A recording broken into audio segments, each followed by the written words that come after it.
Welcome to Prabhat Sharma classes. Students, आपका स्वागत है प्रभात शर्मा क्लासेस में। बच्चे, सबसे पहले हम एक डायग्राम जो दिया हुआ है, इस वीडियो में हम डायग्राम्स की स्टडी करेंगे, एनालाइज करेंगे और उनको समझेंगे। स्टूडेंट्स, ये आपके सामने जो डिवाइस बनी हुई है, इस डिवाइस को हम कहते हैं कंपास।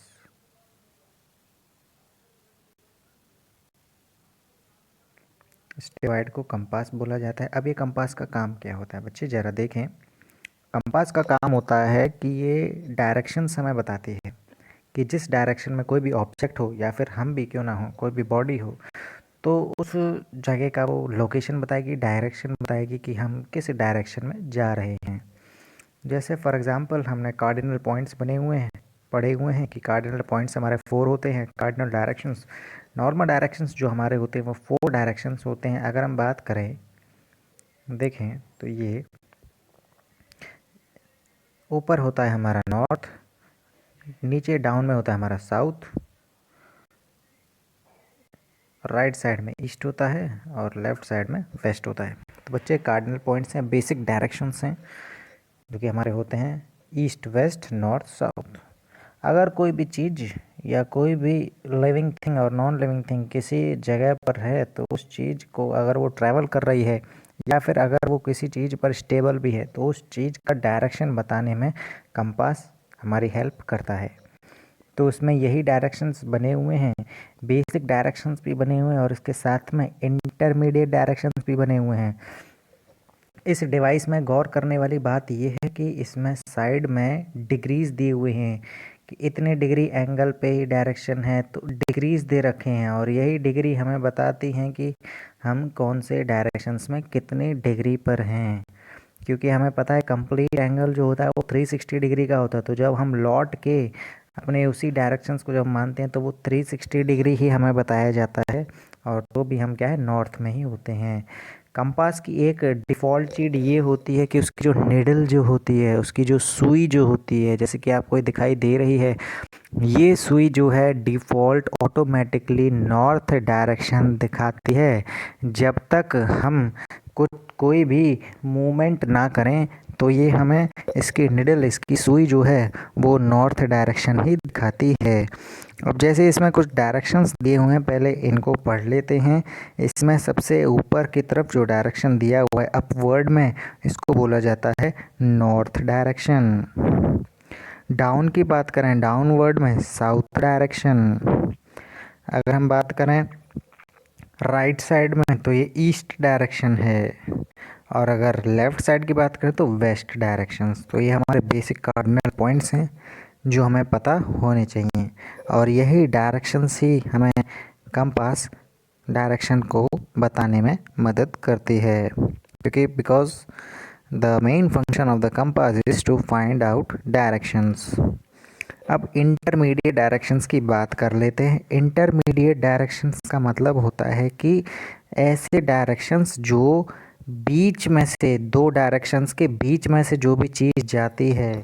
जैसे अगर मैं बात करूं, ये हमें पता है बेसिक डायरेक्शन होते हैं, ये नॉर्थ होता है, ये साउथ, ईस्ट और वेस्ट। तो बीच के डायरेक्शंस की अगर मैं बात करूं तो ये वाला डायरेक्शन जो इसमें दिखाया हुआ है, तो ये किन दोनों के बीच में है, नॉर्थ और ईस्ट के बीच में। तो इसीलिए इस वाले डायरेक्शन को नॉर्थ ईस्ट बोला गया है। ऐसे ही अगर मैं बात करूं ये वाला डायरेक्शन, तो ये वाले डायरेक्शंस, ये डायरेक्शन किस दो डायरेक्शंस के बीच में है, साउथ और ईस्ट के बीच में, तो इसीलिए इसको साउथ ईस्ट भी बोला जाता है। और अगर मैं बात करूं ये वाला डायरेक्शन, तो ये डायरेक्शंस साउथ और वेस्ट के बीच में हैं, तो इस डायरेक्शंस को हम इन साउथ वेस्ट डायरेक्शन बोलते हैं।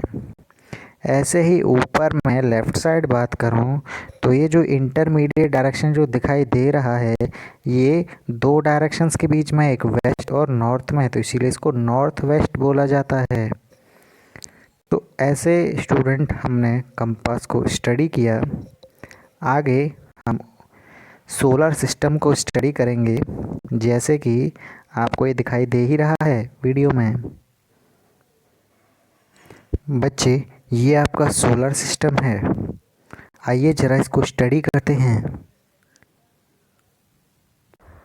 स्टूडेंट्स का सबसे फेवरेट डायग्राम है सोलर सिस्टम। तो बच्चे ज़्यादा से ज़्यादा इस डायग्राम को प्रैक्टिस करें, आपको बढ़िया नंबर आ सकते हैं।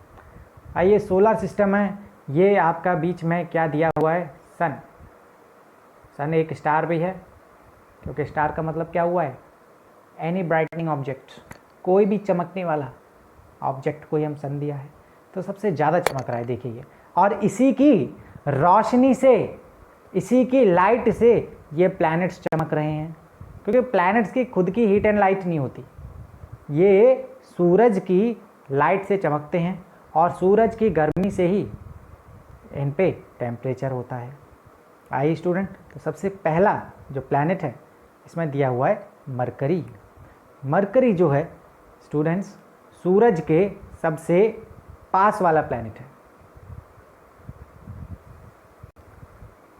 स्टूडेंट्स, सूरज के सबसे पास वाला प्लैनेट है मरकरी, यानी कि सूरज से डिस्टेंस इसका सबसे कम होगा।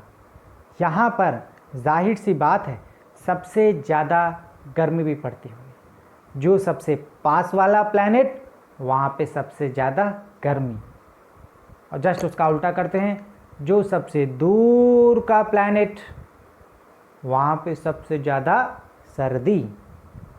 आइए स्टूडेंट देखते हैं, सेकंड नंबर पे है वीनस। वीनस जिसको हम अर्थ ट्विन भी बोलते हैं, अर्थ का जुड़वा प्लैनेट, और वीनस सेकंड नंबर पर हमारा प्लैनेट आता है। नेक्स्ट प्लैनेट है हमारा स्टूडेंट्स अर्थ। अर्थ यानी कि एक ऐसा प्लैनेट जो कि थर्ड नंबर पर आता है, जहाँ पर लाइफ पॉसिबल है, लोग रहते हैं, प्लांट्स एंड एनिमल्स सरवाइव करते हैं, और इसको पानी ज़्यादा होने की वजह से इसको ब्लू प्लैनेट बोला जाता है। स्टूडेंट्स, अर्थ के बारे में आपको ये 3-4 फैक्ट्स पता होने चाहिए। एक तो ये थर्ड नंबर का प्लैनेट है, दूसरा इस पे लाइफ पॉसिबल है, और तीसरा ये इसको ब्लू प्लैनेट बोला जाता है क्योंकि यहाँ पे पानी की मात्रा ज़्यादा है, वाटर का लार्ज अमाउंट ऑफ वाटर यहाँ पे पाया जाता है। आइए स्टूडेंट्स, फोर्थ जो नंबर है, फोर्थ नंबर पे हमारा प्लैनेट आता है मार्स। मार्स को हम रेड प्लैनेट भी बोलते हैं, लाल ग्रह, मंगल ग्रह भी बोलते हैं, ठीक। नेक्स्ट जो हमारा प्लैनेट आता है स्टूडेंट्स वो आता है हमारा जुपिटर। जुपिटर सबसे प्लैनेट्स में बड़ा होता है, बिग प्लैनेट होता है साइज में। ये समझ लीजिए इसमें अर्थ आ जाएंगी, अर्थ के अलावा भी और प्लैनेट्स आ जाएंगे, इतना बड़ा प्लैनेट है हमारा जुपिटर। और एक और बात, यहाँ पे रेड स्पॉट पाया जाता है जो कि कंटिन्यूस एक तूफान की फॉर्म में, बवंडर की फॉर्म में घूमता रहता है, जैसे आपको दिखाई दे रहा होगा, ये रेड स्पॉट है हमारा।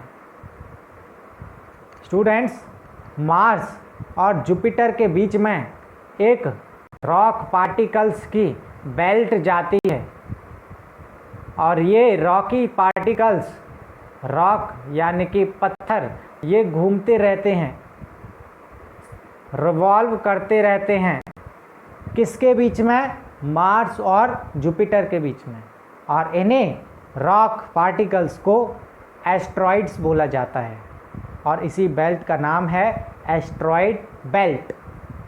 बहुत इंपॉर्टेंट क्वेश्चन है, सबसे ज़्यादा इंपॉर्टेंट क्वेश्चन, और ये पूछा जाता है कि एस्ट्रॉइड बेल्ट किन दो प्लैनेट्स के बीच में आती है, तो उसका राइट आंसर है मार्स एंड जुपिटर। स्टूडेंट्स, इस एस्ट्रॉइड बेल्ट की वजह से हमने प्लैनेट्स को भी दो पार्ट्स में डिवाइड कर दिया है।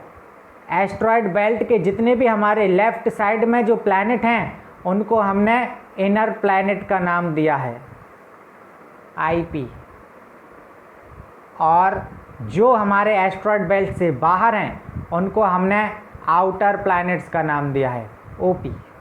ओके स्टूडेंट्स, नेक्स्ट जो है हमारा प्लैनेट वो है सैटर्न। सैटर्न जो प्लैनेट है इसका ये खूबसूरत प्लैनेट बोला जाता है। और किसकी वजह से खूबसूरत होता है? क्योंकि इसके आसपास जो है ये रिंग्स हैं, ये रिंग्स रिवॉल्व करते रहते हैं, उसके आसपास चक्कर लगाते हैं, और यही रिंग्स बनाकर ही क्या है, इसको खूबसूरती बढ़ाते हैं इस प्लैनेट की। इसको शनि ग्रह भी बोला जाता है, जुपिटर को बृहस्पति ग्रह बोला जाता है, मार्स को मंगल ग्रह बोला जाता है, अर्थ को पृथ्वी बोला जाता है, वीनस को शुक्र ग्रह, मरकरी को बुध ग्रह। आइए स्टूडेंट्स, उसके बाद जो है हमारा नेक्स्ट जो प्लैनेट आता है 7th नंबर पर, वो है हमारा यूरेनस। स्टूडेंट्स ये आपको पता चल रहे हैं कि यहाँ पर देखो वाइटिश आ रहा है, तो इसका मतलब ये हुआ कि यहाँ तक जो था सूरज की गर्मी पहुँच रही थी, मगर यहाँ से धीरे धीरे सूरज की गर्मी कम हो गई। जब सूरज की हीट कम पहुँच रही है तो उसका मतलब ये वो वहाँ पे ठंड बढ़ रही होगी। आइए स्टूडेंट, उसके बाद जो हमारा लास्ट जो प्लैनेट है 8th नंबर का, वो है हमारा नेपच्यून प्लैनेट। नेपच्यून प्लैनेट सबसे लास्ट प्लैनेट है और सबसे दूर का प्लैनेट भी हमारा नेपच्यून है। स्टूडेंट्स ये हमारे सोलर सिस्टम की एक्सप्लेनेशन थी, जिसमें हमने सारे प्लैनेट्स के नेम पढ़े, उनको लेबल किया, और साथ में हमने इनके एस्ट्रॉइड बेल्ट्स भी समझी, इनके कुछ अदर फैक्ट्स भी समझे। स्टूडेंट्स नेक्स्ट डायग्राम की तरफ मूव करते हैं।